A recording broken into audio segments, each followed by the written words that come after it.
kami dari kelompok 1 yang beranggotakan Cindy Ayu Pratama, Gina Pratidina, Wiwin Winarti, dan juga Tia Agustina akan menjelaskan sedikit materi mengenai karakteristik efektif dari perspektif psikologi pendidikan. Yang pertama, apa yang dimaksud dengan guru efektif? Guru efektif merupakan guru yang bisa memotivasi peserta didik agar mempunyai semangat belajar dan kemauan untuk belajar dari dalam dirinya, bukan karena takut kepada gurunya. Dan juga selain memotivasi peserta didik, guru efektif juga harus bisa memotivasi diri sendirinya terlebih dahulu agar sanggup menjadi guru yang efektif. Menurut saya, cara guru efektif untuk memotivasi semangat belajar siswa yang pertama yaitu dengan cara mengapresiasi pekerjaan dari peserta didik tersebut. Jika peserta didik tersebut melakukan kesalahan dalam kegiatan belajar mengajar, sebaiknya guru menghargai terlebih dahulu kerja keras dari peserta didik tersebut. Selanjutnya, guru bisa memperbaiki kesalahan yang diperbuat oleh peserta didik tersebut. Dan juga, untuk memotivasi semangat belajar siswa, guru sebaiknya melakukan berbagai metode yang lebih asik agar pelajaran mudah tersampaikan. Salah satu contoh metode kegiatan belajar mengajar yang menarik yang dapat menumbuhkan semangat belajar siswa yaitu dengan menggunakan metode belanja ilmu. Kenapa metode ini dikatakan menarik? Karena metode ini lebih santai dibandingkan dengan metode lain. Dalam metode ini, peserta didik tidak berinteraksi dengan guru, tetapi peserta didik berinteraksi dengan peserta didik lainnya. Karena di sini konsepnya yaitu belanja ilmu, jadi para peserta didik berhak untuk menanyakan sebanyak-banyaknya ilmu yang belum mereka ketahui kepada sesama peserta didik. Dengan begitu, karena ilmu-ilmu tersebut disampaikan oleh sesama teman dan juga dengan obrolan-obrolan santai, maka ilmu akan mudah diterima dan juga semangat belajar akan lebih meningkat karena metode tersebut tidak membosankan. Peran guru dalam metode ini yaitu sebagai pengawas agar metode ini berjalan sesuai dengan rencana, dan juga jikalau nantinya ada kesalahan dalam penyampaian materi, guru bisa membenarkan kesalahan tersebut.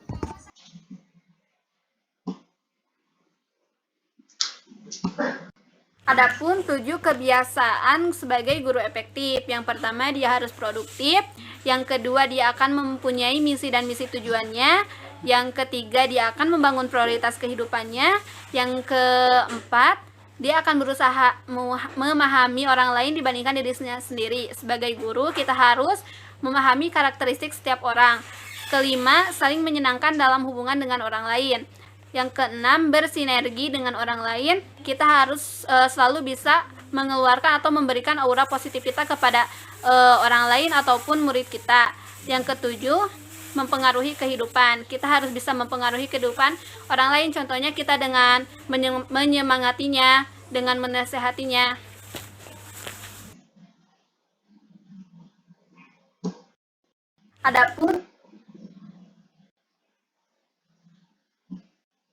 Oke, selanjutnya kita bahas ciri-ciri guru efektif. Sebelumnya kita sudah mempelajari apa pengertian guru efektif itu sendiri. Nah, sekarang kita akan mempelajari seperti apa ciri-ciri guru yang efektif. Yang pertama, guru efektif selalu berpikir, bertutur, dan berbuat secara positif. Yang kedua, Guru efektif selalu memahami kapasitas peserta didik menerima informasi dengan memberikan informasi sesuai dengan kapasitas pelajar peserta didik. Jadi, di sini guru harus bisa memahami kapasitas kemampuan pelajar.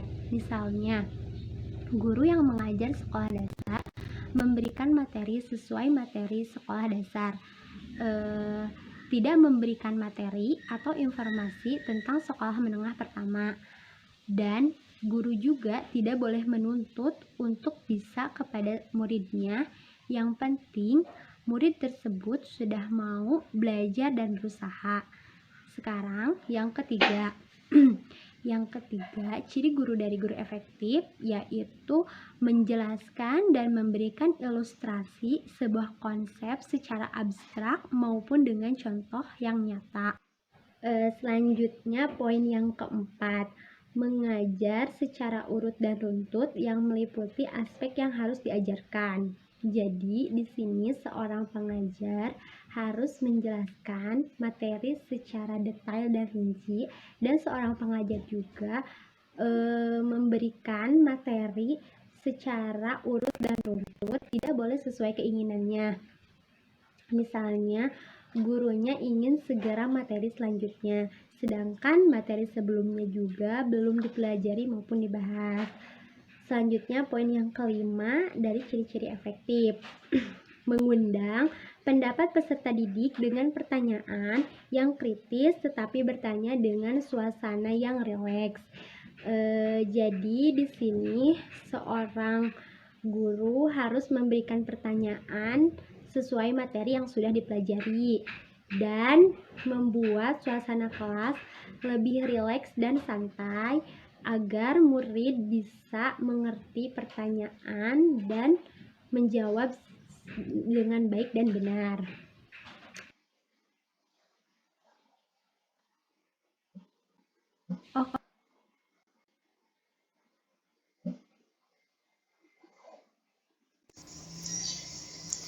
Ciri-ciri guru tidak efektif. Yang pertama, menampakkan ketidakcakapan dalam menghadapi situasi di dalam kelas. Contohnya seperti terjadinya keributan di saat jam pelajaran, lalu guru tersebut langsung marah-marah, emosi, itu tidak baik.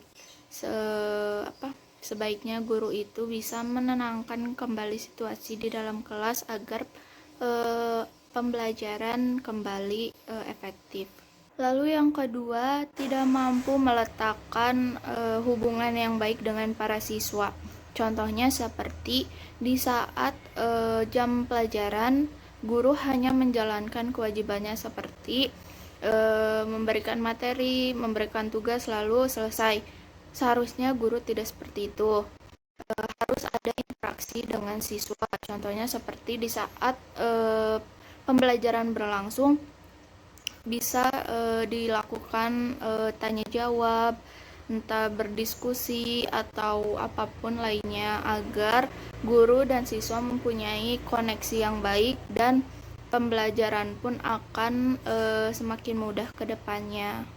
Lalu yang ketiga itu kasar dan bertindak sewenang-wenang terhadap siswa. Contohnya seperti di saat siswa ribut di dalam kelas atau tidak dapat mengikuti pembelajaran dengan baik, lalu guru tersebut menggunakan fisik seperti memukul atau sebagainya, itu sangat tidak baik karena di sini guru itu membimbing dan mendidik siswa itu dengan baik, dan perilaku guru itu dicontoh oleh siswa-siswinya. Jadi sebagai guru harus bisa menampilkan perilaku yang baik yang dapat dicontoh oleh guru. Jadi harus bersabar untuk menghadapi karakter siswa yang berbeda-beda itu. Lalu yang keempat, ada mengganggu, menggoda, tidak yakin, dan tidak mempunyai minat. Contohnya seperti ada beberapa guru yang belum di saat akan mengajar tetapi belum menguasai sepenuhnya materi yang akan disampaikan kepada siswa-siswinya. Lalu tidak mempunyai minat. Kadang ada beberapa guru yang hanya menjalankan kewajibannya saja dengan hanya menyampaikan materi dan tugas, tidak ada interaksi yang baik dengan para siswa-siswinya.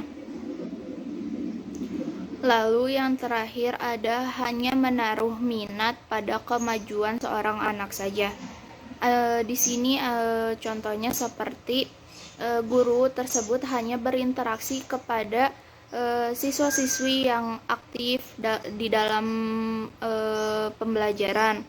Contohnya seperti hanya ada satu anak yang berani bertanya dan guru tersebut hanya terfokus pada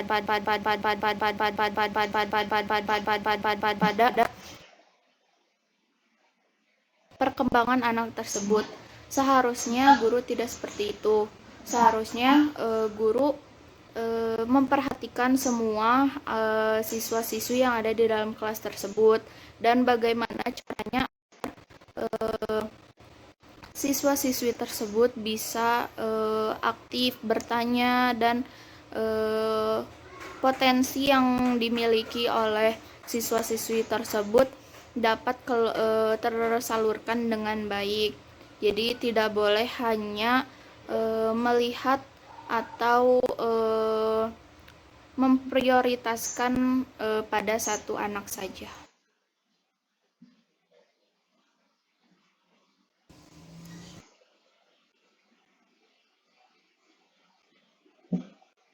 Selanjutnya, cara guru efektif mengajar di dalam kelas. Yang pertama, menggunakan metode pembelajaran yang berbeda. Jadi, harus menggunakan metode pembelajaran yang tidak itu-itu saja. Contohnya, bisa belajar sambil bernyanyi, bermain, dan sebagainya. Kedua, mengantisipasi apa yang akan terjadi dalam kelas. Ketiga, mengenal perilaku peserta didik yang tidak sesuai dengan aktivitas yang sedang berlangsung di kelas. Contohnya ketika kita sedang mengajarkan sesuatu kepada murid kita, nah murid tersebut tidak mendengarkan kita, mungkin mereka bisa menangkap materi itu dengan mendengar, ada yang bisa mendengar, ada yang bisa melihat, dan mempunyai cara lain. Yang keempat, memanfaatkan humor agar suasana kelas itu seru. Jadi ketika kita guru efektif pasti selalu ada ide untuk membuat suasana kelas itu lebih bernyawa gitu, lebih seru.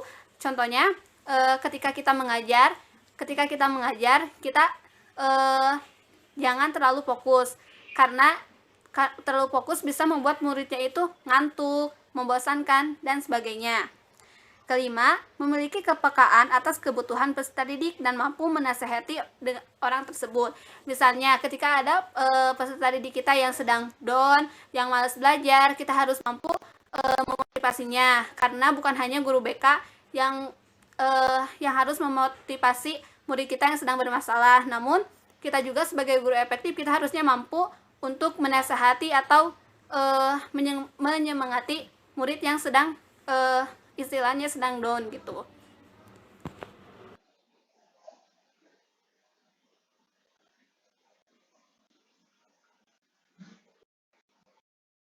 Selanjutnya,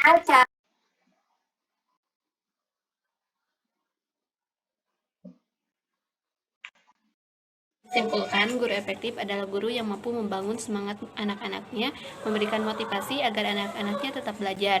Guru efektif juga mempunyai sifat ramah, tolong-menolong, suka membantu, dan selalu sabar.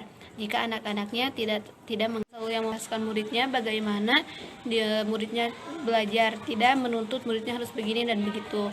Mungkin sekian dari kami, mohon maaf bila ada kesalahan. Assalamualaikum warahmatullahi wabarakatuh.